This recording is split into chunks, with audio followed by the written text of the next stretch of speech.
Welcome to Monas Mathematics Online Class. Oke, kita kembali lagi di pembelajaran matematika untuk kelas 10 SMA IT Insan Sejahtera. Nah, hari ini kita akan membahas mengenai matematika wajib. Jadi untuk itu siapkan buku catatan dan alat tulisnya. Jangan lupa untuk mencatat hal-hal yang penting pada video berikut ini. Untuk itu kita langsung saja akan membahas mengenai penerapan perbandingan trigonometri dalam menyelesaikan masalah kontekstual. Adapun menu pembelajaran hari ini, yang pertama itu ada kompetensi dasar, kedua literasi, ketiga materi, dan yang keempat adalah tugas. Untuk kompetensi dasar, di sini siswa dapat menyelesaikan masalah kontekstual yang berkaitan dengan rasio trigonometri pada segitiga siku-siku. Nah, selanjutnya kita akan membahas mengenai literasi dari bab trigonometri ini. Apabila kita berada di rumah sakit, menjenguk saudara atau teman yang sedang menjalani operasi tumor, kita dapat menemuinya di ruang radiologi. Operasi pembedahan tumor ini menggunakan perbandingan trigonometri yang akan dipelajari pada video ini. Sebagai ilustrasi, seorang dokter radiologi ingin menghilangkan tumor yang terletak 8 cm di bawah permukaan kulit. Dokter itu menggunakan sinar radiologi yang diarahkan ke permukaan kulit secara mendatar atau horizontal sejauh 6 cm. Pada jarak miring berapakah sinar radiasi tersebut mengenai dan membunuh tumor tersebut? Bagaimana sudut kemiringannya? Permasalahan tersebut dapat diselesaikan apabila kita menguasai teori tentang trigonometri. Persoalan trigonometri seringkali melibatkan perhitungan yang rumit dan hal ini dapat diantisipasi dengan menggunakan tabel matematika ataupun kalkulator. Nah, jadi seperti itu literasi mengenai bab perbandingan trigonometri. Nah, selanjutnya kita akan membahas mengenai materi. Di sini materi yang akan dibahas itu ada dua. Pertama, itu adalah persoalan matematis dan yang kedua adalah perhitungan tinggi dan jarak. Nah, kalau kalian lihat materi yang pertama ini mengenai soal matematis. Perhatikan perbandingan trigonometri berikut ini. Diketahui ada sebuah segitiga tapi ini masih sembarang, belum diketahui apakah dia siku-siku atau bukan. Di mana sudutnya ini dibentuk oleh sudut alfa atau akan kita ganti dengan sudut theta ya. Ini kita ganti dengan theta. Nah, sudut theta ini akan menghasilkan perbandingan trigonometri. Pertama, kita lihat bahwa alasnya di sini adalah X, tingginya Y, dan sisi miringnya adalah R. Rumusnya adalah sin theta sama dengan Y per R. Nah, ini rumus untuk perbandingan trigonometri sinus. Selanjutnya itu ada cos theta sama dengan X per R. Lalu ada tangen theta sama dengan Y per X. Lalu ada kosekan theta sama dengan R per Y. Nah, untuk diketahui saja bahwa kosekan ini adalah kebalikan dari sin ya.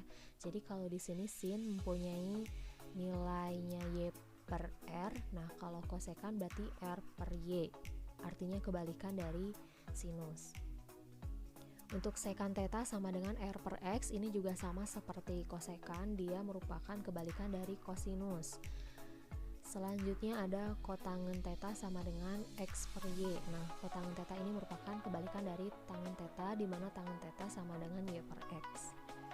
Dari perbandingan trigonometri ini, kita dapat memperoleh hubungan sebagai berikut. Kalau misalkan rumusnya adalah sin theta sama dengan Y per R, lalu kita ingin mencari sisi-sisinya, di mana kita ingin mencari nilai Y atau ingin mencari nilai R.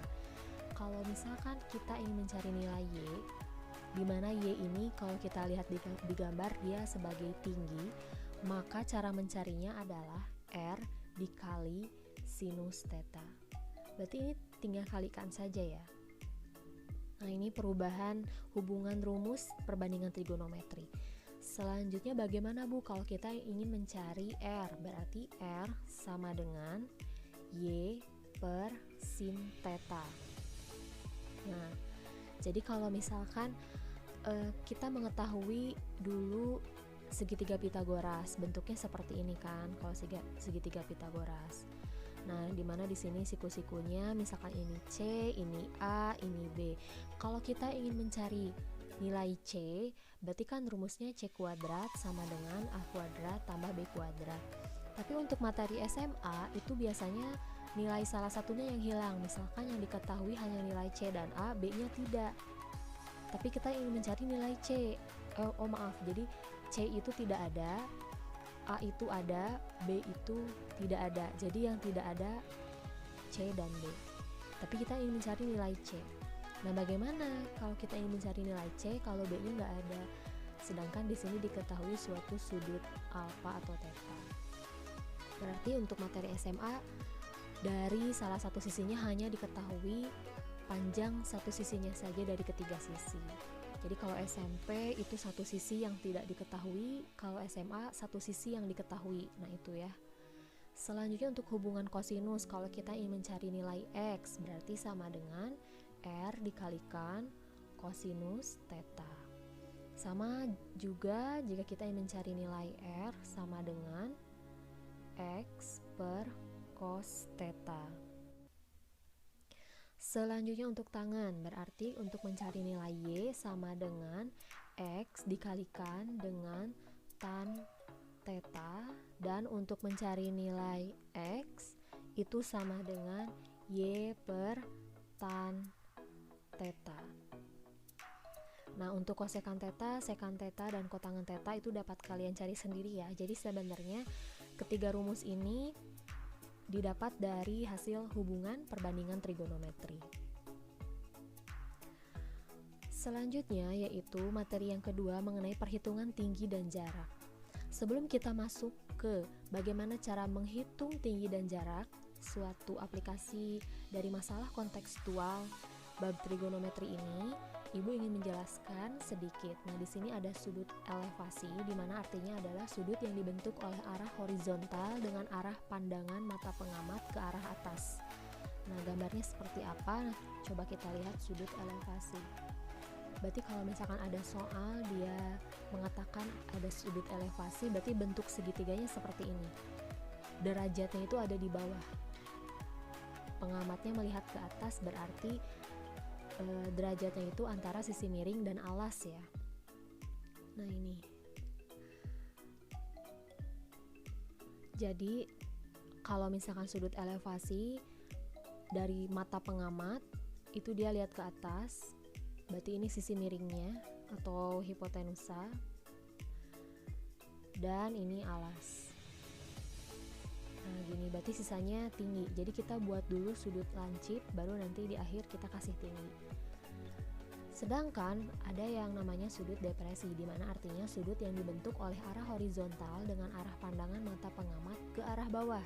Nah bentuk gambarnya seperti ini. Jadi kalau sudut elevasi si pengamat lihatnya ke atas, kalau sudut depresi dia si pengamat lihatnya ke bawah. Di mana di sini alasnya itu ada di atas dan sisi miringnya ada di bawah. Nah jadi kalau kita ingin mencari atau meletakkan sudutnya, itu kita pasti tahu bahwa si sudut itu pasti di antara alas dan sisi miring. Baru sisanya nanti kita gambar tinggi di akhirnya. Nah ini sedikit pengenalan untuk perhitungan tinggi dan jarak. Selanjutnya kita masuk ke contoh soal. Nah di sini tentukan nilai Z dari gambar di samping. Nah ada nilai Z di sini. Tapi di sini bentuknya sedikit kompleks karena segitiganya ada dua ya. Nah, kenapa tadi kan Ibu bicara bahwa segitiga ini bisa saja di segitiga sembarang, bukan segitiga siku-siku. Nah, karena di sini sudutnya 45 derajat, biasanya sudut 45 derajat itu membentuk segitiga yang siku-siku. Jadi di sini ada tanda siku-siku ya. Nah, pertama perhatikan segitiga ADC. Nah, kita akan mengutamakan dulu soal segitiga yang pertama, yaitu segitiga ADC. Nah, sudut CAD itu sama dengan 45 derajat, atau sudut A itu sama dengan 45 derajat, dan panjang DA sama dengan 3. Nah, kira-kira kita tentukan dulu nih mana samping, miring, dan depannya. Nah, biasanya kalau ini sudutnya berarti ini depannya. Kalau ini jelas miring, ini samping. Ingat ya, cara nyari rumusnya yaitu sin demi, kosami, tandesa. Ini mungkin kalian pernah dengar pas pembelajaran waktu dulu. Nah, ibu tuliskan lagi ya rumusnya. Kalau sin, misalkan sin alfa itu rumusnya demi. Lalu untuk cos alfa itu sapermi atau samping per miring, dan untuk mencari tangen alfa itu adalah depan per samping atau tan desa. Nah, kira-kira yang di sini diketahuinya apa? Samping ya, sampingnya itu 3, berarti di antara ketiga rumus ini sin cos tan mana yang memuat sa? Berarti antara cos dan tangen ya. Berarti dua rumus ini yang akan kita pakai di antara dua rumus ini. Nah, selanjutnya kita cari lagi informasinya. Di sini yang akan dicari adalah nilai Z. Nah, nilai Z kan ini. Kira-kira kalau kita lihat segitiga yang kedua, yaitu segitiga ABC, itu kira-kira yang perlu kita cari panjang apa? Panjang AC ya, atau miring dari segitiga pertama. Berarti kita pakai yang ada miringnya. Rumus yang ada miringnya adalah cos. Nah, jadi cara menentukannya itu. Cara menentukan rumusnya, kalian cari dulu apa yang diketahui di soal panjangnya, baru kalian eliminasi lagi. Langkah berikutnya itu harus dicari apa? Ternyata harus dicari miring ya. Jadi miring ini adalah panjang prioritas yang harus kita cari terlebih dahulu dibandingkan depan, sisi depan. Berarti kita akan pakai rumus cos alfa sama dengan samping per miring. Nah, alfanya itu adalah 45 derajat, berarti cos 45 derajat sama dengan sampingnya adalah 3, miringnya kita misalkan dengan X. Berarti cara mencari X itu sama dengan 3 dikalikan cos 45 derajat. Nah, coba diingatkan lagi, apa itu cos 45 derajat nilainya? Nah, 3 dikalikan cos 45 derajat itu adalah 1/2. Oh, maaf. Jadi ini bukan gini rumusnya, sebentar. Oh, cara mencari X. Nah, jadi cara mencari X itu adalah 3 per cos 45 derajat. Nah, cos 45 derajat itu berapa? Coba kalian ingat lagi pada materi sudut istimewa ya. Cos 45 derajat itu jawabannya setengah akar 2. Nah, kalau kita ubah ke bentuk pembagian, dia bentuknya akan seperti ini. 3 dibagi setengah akar 2.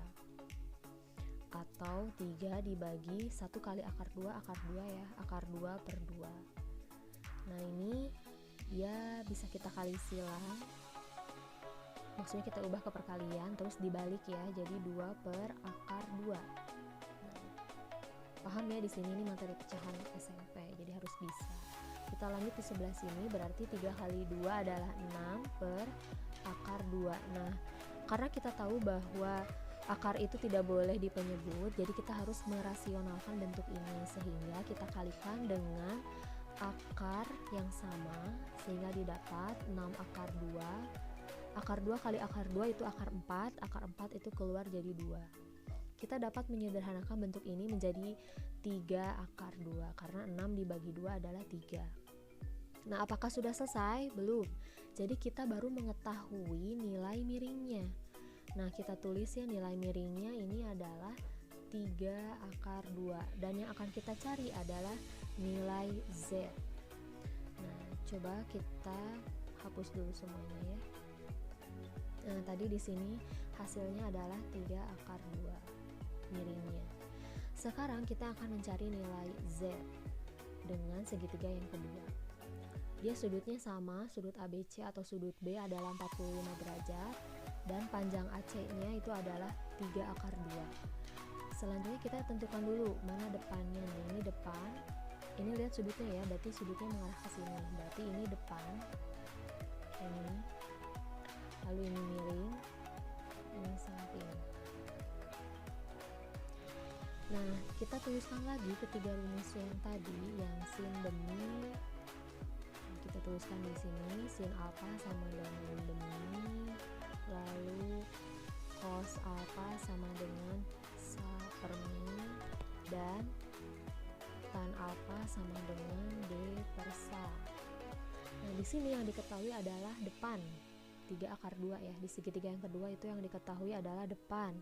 Berarti kita cari dari perbandingan trigonometri mana yang memuat depan. Itu ada sinus dan ada tangen. Berarti di antara dua ini kita akan memakai salah satu rumusnya. Nah, selanjutnya itu apa yang akan kita cari? Itu adalah miring, nilai Z. Berarti cari di rumus yang memuat nilai sisi miring. Itu adalah sinus. Berarti kita pakai sinus alfa sama dengan depan per miring. Nah, jadi seperti ini ya, sekali lagi cara untuk menentukan suatu rumus dari perbandingan trigonometri. Nah, selanjutnya kita tahu bahwa nilai alfanya itu adalah 45, sehingga sin 45 derajat sama dengan depannya itu adalah 3 akar 2 per miringnya kita misalkan X. Lalu, atau kita langsung saja ya, misalkannya Z. Nah, lalu setelah itu bagaimana cara mengerjakannya? Ini sama seperti yang sebelumnya, Z sama dengan 3 akar 2 per sin 45 itu adalah setengah akar 2. Lalu Z itu sama dengan, nah ini akar 2 dan akar 2 bisa habis, kita coret saja, berarti sisanya 3 per 1 per 2 atau 3 dibagi 1 per 2 atau sama dengan 3 dikali 2 per 1 atau jawabannya adalah 6. Sehingga nilai Z itu sama dengan 6 cm. Nah, jadi untuk cara menentukan atau mengerjakan rumus perbandingan hubungan trigonometri seperti ini. Selanjutnya contoh soal kedua, di sini ada pilot pesawat yang sedang terbang dengan ketinggian 850 kaki melihat sebuah kapal pesiar yang sedang berlayar. Apabila sudut depresi pilot terhadap kapal sebesar 45 derajat, tentukan jarak pandang langsung pilot terhadap kapal. Nah, coba kita lihat di sini ada sudut depresi. Nah, kita gambarkan dulu, misalkan ini pesawat. Ibu buatnya kotak saja ya. Misalkan ini pesawat sedang terbang. Dia melihat kapal pesiar, berarti dia melihat ke bawah kan. Nah, ini misalkan kapal pesiar. Karena kita tahu bahwa sudut itu dia terletak antara sisi miring dan alas, berarti ini pasti berupa alasnya dan ini tingginya. Nah, ini adalah sudutnya yaitu 45 derajat. Selanjutnya, kita tahu bahwa di sini pilot pesawat sedang terbang dengan ketinggian 850 kaki. Nah, pasti berarti tinggi itu adalah yang ini. Berarti ini adalah 850 kaki. Nah, selanjutnya jarak pandang, kita akan menentukan jarak pandang langsung pilot terhadap kapal. Berarti kita akan mencari nilai X di sini. Kan di sini pesawat melihatnya ke bawah, berarti ini kan. Kalau misalkan yang mendatar ini berarti jarak pandang pilot terhadap apa yang di depannya. Tapi kalau misalkan di soal ini adalah jarak pandang pilot terhadap kapal yang ada di bawahnya. Berarti yang akan kita cari adalah sisi miring yang bawah. Nah, seperti biasa kita cari dulu apakah kita pakai rumus sin ataukah pakai cos dan atau pakai tangen. Nah, rumusnya sin demi, cos sami, tan desa. Nah, selanjutnya di sini yang diketahui apa? Nah, kita tentukan lagi. Ini depannya, berarti kalau ini sudut, berarti arahnya ini depan. Lalu ini miring, ini samping. Yang diketahui di sini adalah depan, berarti antara sinus dan tangen. Yang dicari itu apa? Miring atau samping. Ternyata nilai X ini ada di posisi miring, sehingga kita akan memakai rumus sinus. Oke, kita tulis di sebelah sini, sin 45 derajat sama dengan depannya itu adalah 850 per X. Berarti X sama dengan 850 per sin 45 derajat itu adalah setengah akar 2. Nah, lalu di sini kita tinggal menghitung ya seperti biasa, berarti 850 dibagi setengah akar 2, atau dia akan sama dengan 850 dibagi akar 2 per 2. Nah, seperti ini ya. Atau dapat kita ubah lagi menjadi 850 dikali 2 per akar 2. Nah, coba kita lanjutkan di sebelah atas. Di sini kita coba dulu 800, berarti kan sama dengan 850 dikali 2 per akar 2. Ini kan hasilnya. Nah, karena tidak boleh ada penyebut yang memiliki akar, maka kita akan merasionalkan akar tersebut. Nah, di sini kita akan mengkalikan dengan akar yang sama. Berarti kita dapat 850 dikali 2. Ini sengaja tidak dikalikannya supaya nanti bisa langsung dicoret. Kali akar 2 per, nah akar 2 kali akar 2 itu akar 4, keluar jadi 2. Sehingga di sini 2-nya dapat kita coret. Lalu jawabannya adalah 850 akar 2 kaki. Sehingga jarak pandang langsung pilot terhadap kapal itu sebesar 850 akar 2 kaki. Nah, sekian contoh soal yang dapat Ibu berikan. Selanjutnya itu adalah tugas. Ibu akan memberikan sebuah foto di grup. Jadi untuk tugas nanti akan kita bahas. Tapi sebelum itu, terima kasih juga sudah menonton video ini. Jika terdapat pertanyaan, silahkan untuk bertanya di grup KBM Online. Sampai bertemu di pertemuan berikutnya.